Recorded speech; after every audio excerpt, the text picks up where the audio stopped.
ఓం శ్రీ అరుణాచలేశ్వరాయ నమః. గ్రంథం పేరు కపాలమోక్షం. ఒక ఆత్మయోగి ఆత్మకథ. గ్రంథ రచయిత పరమహంస. అధ్యాయం 94, 4వ భాగం. మా అనుభవ పాండిత్య బోధనలు. 31వ ప్రశ్న నుంచి 40వ ప్రశ్న వరకు. 31వ ప్రశ్న. అంటే నన్ను నేను తెలుసుకుంటే భగవంతుణ్ణి తెలుసుకున్నట్లేనా? అవును. ఎందుకంటే భగవంతుడు నీలో నేను కాని నేను రూపంలో ఉన్నాడు. నేను అనేది మనస్సు, నేను కాని నేను అనేది ఆత్మ అని నువ్వు తెలుసుకోవాలి. ఆత్మయే సర్వం, విశ్వాత్మ అని తెలుసుకోవాలి. ఈ విశ్వాత్మ విశ్వంలో సర్వాంతర్యామిగాను, మనలో అంతర్యామిగాను ఆత్మరూపంలో ఉన్నదని తెలుసుకోవాలి. ఇది తెలుసుకోవాలంటే నేను ఎవరిని అని ఆత్మవిచారణ చేస్తే సమస్త విచారాలు పోయి నీవే ఆయన అని జ్ఞప్తికి పొందుతావు. మేం తెలుసుకున్నాము, ఇంకా నువ్వు తెలుసుకోలేదు, అదే తేడా. 32వ ప్రశ్న. మరి నేనెందుకు తెలుసుకోలేకపోతున్నాను? సమాధానం. చంచలమైన నీ మనస్సు వల్లనే నువ్వు తెలుసుకోలేకపోతున్నావు. రూపం లేని నీ మనస్సు రూపంలో ఉన్న భౌతిక వస్తువులు కావాలని, వాటిని పొందాలని, వాటిని అనుభవించాలని విపరీతమైన ధోరణలు కలిగి ఉండటం వలన నువ్వు తెలుసుకోలేని మాయామోహం నీ మనస్సు ఇరుక్కుపోయింది. అది కోరికల మాయలలో ఇరుక్కున్న విషయం తెలిసినా బయటకు రాలేని నీ మాయలో నువ్వున్నావు. అంతా భ్రాంతియేనని తెలుసు, అంతా భ్రమ అని తెలుసు. తెలిసి ఎందుకు అవకజాట్లు పడుతున్నారని అందరికీ తెలిసినా ఏమీ చేయలేని స్థితి అని తెలుసు. 33వ ప్రశ్న. మరి నేను ఎప్పుడు తెలుసుకుంటాను? సమాధానం. నీ మనస్సు కాస్త చంచల స్థితి నుండి స్థిరత్వం పొంది ఆ అస్థిర మనస్సు కాస్త కుదుటపడి స్థిరంగా మారితే, అన్ని రకాల భ్రమలు భ్రాంతులు తొలగిపోతుంటే, వివేక వైరాగ్యాల వలన మాయలు మర్మాలు తొలగిపోతుంటే నేను అనేదేమిటో తెలుసుకుంటావు. అది తెలుసుకుంటే సమస్తం తెలుసుకున్నట్లే. ఇది తెలుసుకోకపోతే సమస్త విషయాలు తెలుసుకున్నా కూడా ఏమీ తెలియనట్లే అవుతుంది. దానికి మనం కోరికలు లేని స్థితికి వెళ్ళిపోతే సహజ సిద్ధంగానే మన మనస్సు స్థిరపడిపోతుంది. 34వ ప్రశ్న. మరి నా మనస్సు ఎప్పుడు స్థిరపడుతుంది? సమాధానం. మొదట కోరికలు లేని స్థితికి వెళ్ళాలి. ఆ తరువాత కర్మలు చెయ్యని స్థితికి వెళ్ళాలి. ఆ తరువాత కర్మ ఫలితాలు ఆశించని స్థితికి వెళ్ళాలి. అన్నింటి యందు సమదృష్టి సమదర్శనం కలిగే స్థితికి వెళ్ళాలి. ఆపై ఆలోచన లేని స్థితికి వెళ్ళాలి. అప్పుడే నీ మనస్సు కాస్త చంచల స్థితి నుండి స్థిరపడుతుంది. విభిన్న భావాల నుండి ఏకభావానికి రావాలి. విభిన్న ఆలోచనల నుండి ఏక ఆలోచనకి రావాలి. విభిన్న కోరికల నుండి ఒక కోరికకి రావాలి. మొత్తం మీద భిన్నత్వం నుండి ఏకత్వంలోనికి రావాలి. ఈ ఏకత్వ స్థితి అనేది మీ నామరూప దేవుడు కావచ్చును, లేదా మీ ఇష్టగురువు కావచ్చును, లేదా మీ ఇష్ట కోరిక కావచ్చును, లేదా మీ ఇష్ట ఆలోచన కావచ్చును, లేదా మీ ఏకైక సంకల్పము కావచ్చును. ఇందులో ఏదో ఒకటి ఏకస్థితికి పొందాలి, ఏకత్వంలోకి ఉండాలి. మదిలో ఒక ఆలోచన ఉండాలి. ఇలా ఉండగలిగినంత అప్పుడే నీ మనస్సు మీ భిన్నత్వం నుంచి ఏకత్వమునకు వచ్చి స్థిరమును పొందుతుంది. అప్పుడు ఉన్న ఈ ప్రపంచంలో ఏమీ లేదు అని, ఉన్నది ఒకటే నేను, అదే పరమశూన్యమని తెలుసుకుంటావు. 35వ ప్రశ్న. నాకున్న బాధల వలన వాటి నివారణ కోసం వివిధ రకాల ఆలోచనలు చేయటం జరుగుతోంది. మరి ఆ ఏక ఆలోచన ఎలా వస్తుంది? నిజమే, నువ్వు నానా రకాలుగా బాధపడుతున్నావు. ఆకలి కోసం, నిద్ర కోసం, ఉన్నతి కోసం, ఉద్యోగం కోసం, కుటుంబం కోసం నానా అగచాట్లు పడుతున్నావు. నిజానికి ఇవి బాధలు పడుతున్నాయి నీ మనసా లేదా నీ శరీరమా? ఒకసారి ఆలోచించు. ఈ రెండూ అంటావు, కానీ నిజానికి ఇదేదీ బాధపడటం లేదు. బాధపడుతున్నాయని అనుకుంటున్నావు.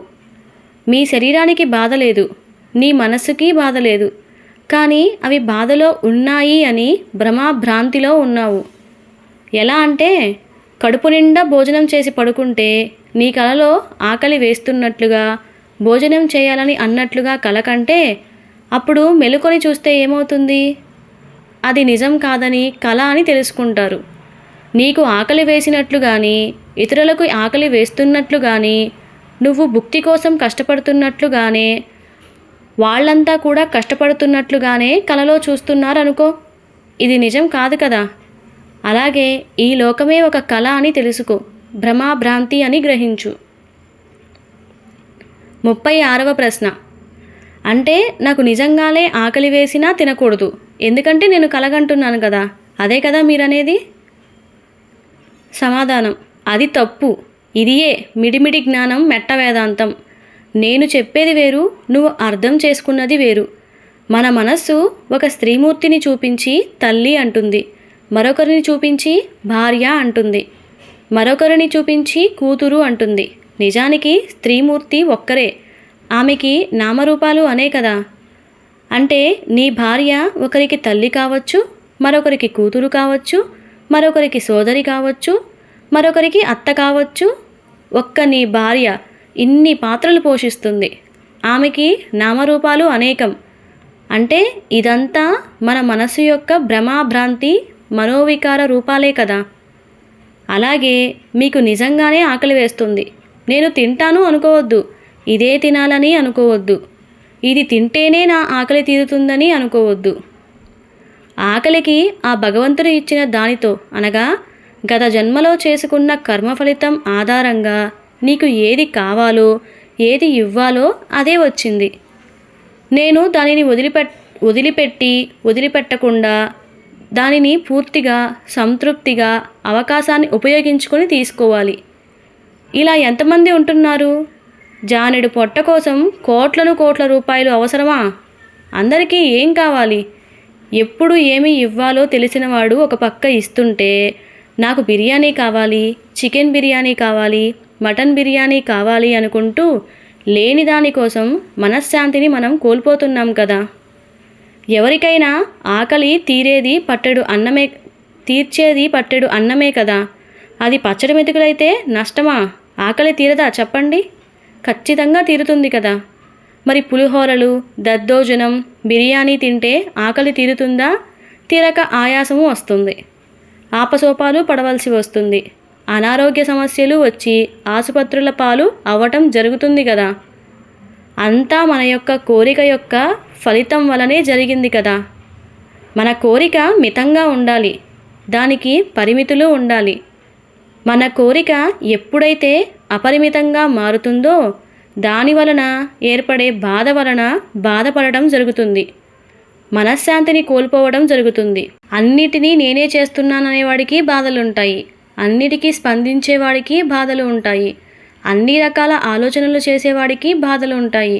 అంటే అతను ఏమనుకుంటాడంటే ప్రతిదానికి ఒక వ్యక్తి నేనే, అన్నింటికీ నేనే అనే భావం పోయేదాకా బాధలు తీరవు, ఎప్పుడూ కలుగుతూనే ఉంటాయి. నేను చేస్తున్నాను అని అహం వదిలి కేవలం ఆ సర్వేశ్వరుడు అన్నీ చేస్తున్నాడు అని, ఆయన చేస్తున్నాడని నువ్వు తెలుసుకో. ఇక సుఖదుఖాలు లేని ఆత్మశాంతిని పొందుతావు. ఆత్మశాంతిని పొందుతూ ఒక రకంగా చెప్పాలంటే నువ్వు ఈ లోకంలో ఒక చెట్టులాగా సాక్షిభూతంగా, ఆధారభూతంగా, కోపతాపాలకు స్పందించని స్థితిలో ఉండాలి. అంటే ఈ చెట్టు మీద పక్షులు వారినా పట్టించుకోదు, చెట్టు కింద నిద్రపోయే వారిని పట్టించుకోదు, కాయలు పువ్వులు కోసినా తిట్టదు, కొడవలితో నరికినా వారిని వారించదు.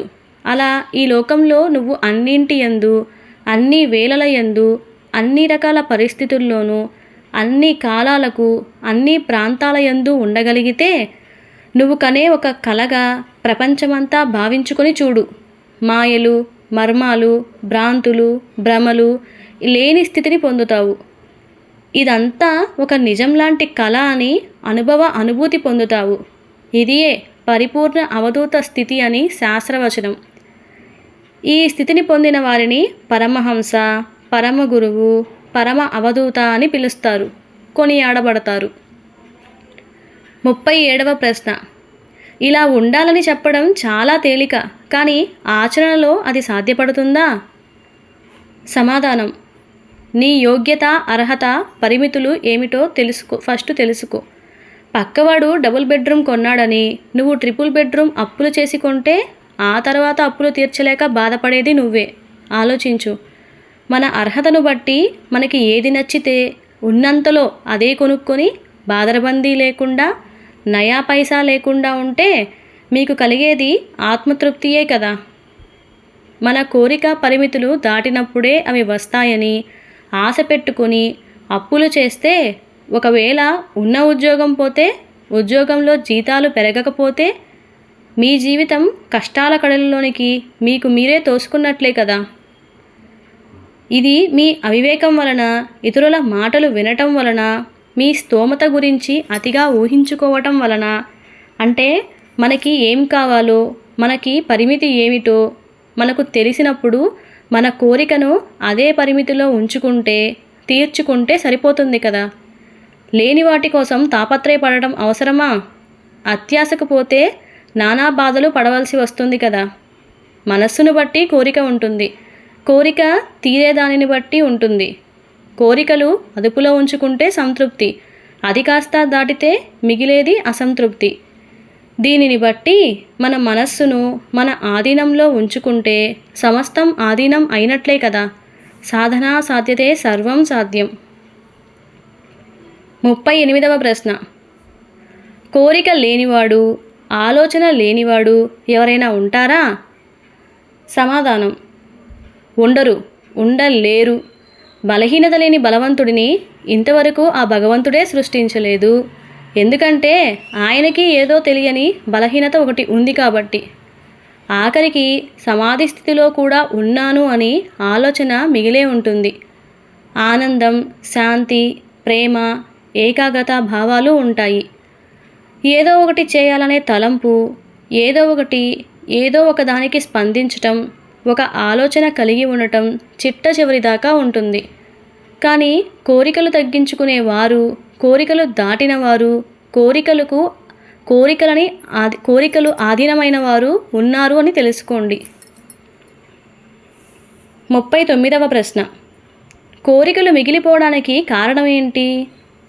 సమాధానం: మనము కావలసిన కోరిక మనకి అనుకూలంగా పరిస్థితి ఏ విధంగా అనుభవించకపోవడమే కోరిక మిగిలిపోవడానికి కారణమవుతోంది. మన కోరిక ఏ విధంగా తీర్చితే సంతృప్తి చెందుతారో తెలుసు, కానీ ఇతరులను చూసి ఆ విధంగానే ఆ కోరిక తీర్చుకోవాలి అని అనుకోవడమే మాయకి లోనవుతున్నాం, మాయకి గురవుతున్నాం. చాలామంది మాయ అంటే ప్రేమ అని చెప్తారు. ఉన్నది లేనట్లు, లేనిది ఉన్నట్లుగానే చూపించే భ్రమలాంటిది ఈ మాయ అంటారు. కానీ నా స్వానుభవంగా ప్రకారంగా చూస్తే మాయ అనేది జ్ఞానం కలిగి ఉండుట అని తెలిసింది. రూపం లేని మనస్సు రూపం ఉన్న వస్తువులను పొందాలనుకోవడం జరుగుతుంది. దానివలన కోరిక మిగిలిపోతుంది. అది ఎలా సాధ్యం? 40వ ప్రశ్న. అసలు మాయ అంటే ఏంటి? సమాధానం: పౌర్ణమి వెన్నెలలో ఉన్నప్పుడు దారి మీద ఉన్న తాడును చూసి ఒక్క క్షణం అది పాము అనిపిస్తే ఇందులో ఏది నిజానికి మాయ చెప్పండి? తాడు కాస్త పాములాగా కనిపించటం, లేదా తాడే పాము అనే భ్రమ కనిపించినా ఇందులో ఏది మాయ అవుతుందో చెప్పండి? దానికి ఈ తాడు మాయ కాదు. మీకు పాము అని జ్ఞానం ఉండటం వలన తాడు కాస్త పాములాగా అనిపించింది. మీకు జ్ఞానం లేకపోతే ఎలా అనిపించేది? పాముని సంబంధించిన జ్ఞానం లేకపోతే అది మీకు తాడు అనేది తాడుగానే కనిపిస్తుంది. కొంపదీసి పాము కాదు కదా అని భయంతో కూడిన జ్ఞానమునే మాయ అంటున్నాం. అది నిజమో కాదో మీరే నిర్ణయించుకోండి. ఇలాగే మన కోరికలు తీర్చుకుంటున్నాము.